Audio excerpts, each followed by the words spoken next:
Have you ever worked your tail off for a promotion, only to feel like it was more punishment than progress? You're not alone. Promotions can take away the work you love, pile on pressure you didn't ask for, and leave you feeling isolated. Today, I'm breaking down why promotions sometimes feel like setbacks, how my failure fuels growth framework can help, and what you can do not to only survive, but to thrive, even when the title doesn't match the fulfillment. And hey, before we dive in, hit that subscribe button right now. This channel is all about giving you practical leadership strategies that can help you and your team win the battle between your ears. Don't miss the tools that could be the next change for your career. Listen to me. Some of these things can really help out. Apply them, hit the button. I recently read an article called The Promotion That Feels Like a Punishment. Whew, think of all the promotions I've had, and that hit home. Because here's the truth. Promotions often strip people of the very thing that made them successful. For example, the engineer who loves solving problems suddenly spends all day in budget meetings. The creative who thrived on ideas now just manages deadlines and clients. Is that you? If that's you, raise your hand. The top performer who was energized by doing the work now feels trapped managing others. It's a common mistake leaders make, assuming that the best performer automatically wants to be a manager. Not everybody wants to be one. And I'll be real with you, I've been there. In law enforcement, I earned a promotion that pulled me away from the field work that I loved. I love being out in the field. Suddenly, I wasn't leading from the front line anymore. I was stuck in reports, meetings, and endless admin. On paper, it was progress and a little bit more money, but inside I felt lost. But that's exactly where my failure fuels growth framework kicked in. I didn't have it back then, but when I started looking at some of those battles, I was like, oh wow, I can apply this. One of the toughest moments came early in my federal career. I had just stepped into a supervisory role.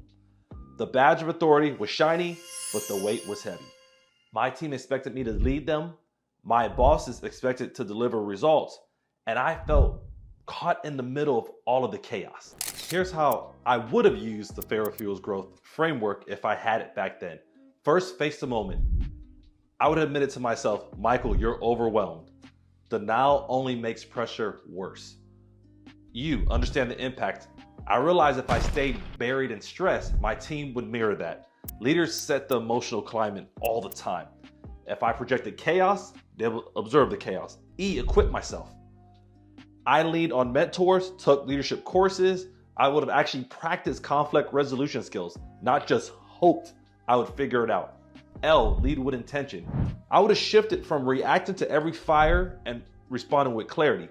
Even a simple pause before making a decision would have gave my team stability.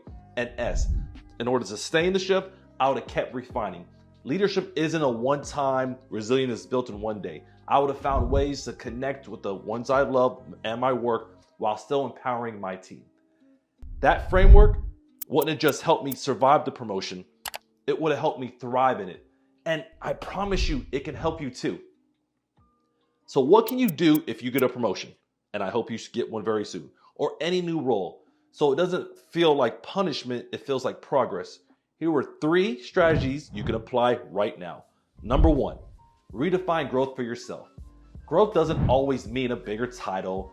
It can mean deeper expertise, lateral movement, or just mentoring without managing. Ask yourself, what kind of growth actually fuels me? Don't let an org chart define your success. Number 2, stay connected to the work you love. Even if you're managing, carve out time to stay connected to your craft. Go walk the beat, go talk to people, whatever. 10% of your week should be solving problems, brainstorming ideas, or training others to keep you grounded in what gives you meaning. And number 3, equip yourself before you leave. If you're stepping into a leadership role, invest in skills first. Read, train, find a mentor, practice. Leadership isn't natural, it's learned. Going in unprepared is what makes that role feel like punishment. These aren't just career tips, they're life tools. Because if you don't set the terms of your own growth, someone else will. And you might not like that cost. It's going to be something that you are not willing to pay. I've paid more than what I need to. So let me leave you with this. Promotions aren't just about titles. They're about alignment. When you align your role with your strengths and values, Growth feels like progress, not punishment.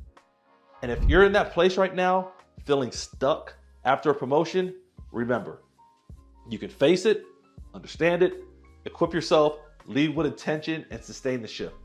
That's how failure fuels growth. If this helped you, hit that subscribe button.